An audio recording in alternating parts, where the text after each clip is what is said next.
കോഴിക്കോട് നിന്ന് സുൽത്താൻ ബത്തേരിയിലേക്ക് രാത്രി വൈകി ടാക്സി ഓടിച്ചു പോകുകയായിരുന്നു മാധവൻ. സമയം പുലർച്ചെ 2 മണി കഴിഞ്ഞിരിക്കുന്നു. താമരശ്ശേരി ചുരത്തിൽ നല്ല മഞ്ഞുള്ള സമയമായിരുന്നു അത്. 9ാം ഹെയർപിൻ ബെൻഡ് കഴിഞ്ഞപ്പോൾ റോഡരികിൽ ഒരു രൂപം നിൽക്കുന്നത് മാധവന്റെ ശ്രദ്ധയിൽപ്പെട്ടു. മങ്ങിയ വെളിച്ചത്തിൽ അതൊരു സ്ത്രീയാണെന്ന് അയാൾക്ക് മനസ്സിലായി. ഈ അസമയത്ത് ഒരു പെൺകുട്ടി ഒറ്റക്ക് നിൽക്കുന്നത് കണ്ട് മാധവൻ വണ്ടി നിർത്തി. മോൾ എവിടെയാ പോകേണ്ടത്? മാധവൻ ചോദിച്ചു. ലക്കിടി ചെക്ക് പോസ്റ്റ് വരെ, വളരെ താഴ്ന്ന സ്വരത്തിൽ അവൾ മറുപടി പറഞ്ഞു. അവൾ കാറിൻ്റെ പിൻസീറ്റിൽ കയറിയിരുന്നു.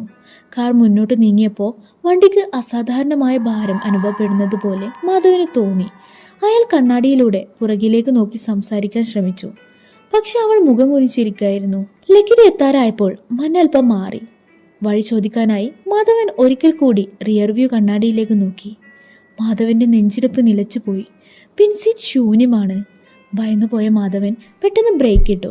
വണ്ടി നിൽക്കുന്ന ശബ്ദം നിശബ്ദതയെ കീറി മുറിച്ചു. അയാൾ ആന പുറകിലേക്ക് നോക്കി. അവൾ അവിടെ തന്നെ ഇരിപ്പുണ്ട്.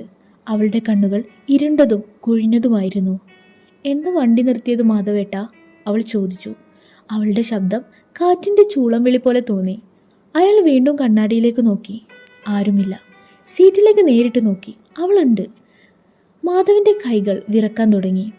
കാറിനുള്ളിൽ പെട്ടെന്ന് മണ്ണും മുല്ലപ്പൂവും കലർന്നൊരു ഗന്ധം നിറഞ്ഞു. തണുപ്പ് അസഹനീയമായി.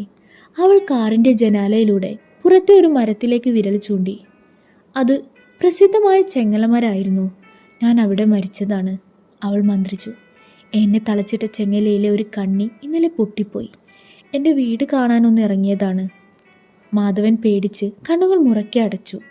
കുറച്ച് നിമിഷങ്ങൾക്ക് ശേഷം കണ്ണു തുറന്നപ്പോൾ അവൾ അവിടെ ഉണ്ടായിരുന്നില്ല. കാറിൻ്റെ സീറ്റിൽ കുറച്ച് വെള്ളം തങ്ങി നിന്നിരുന്നു.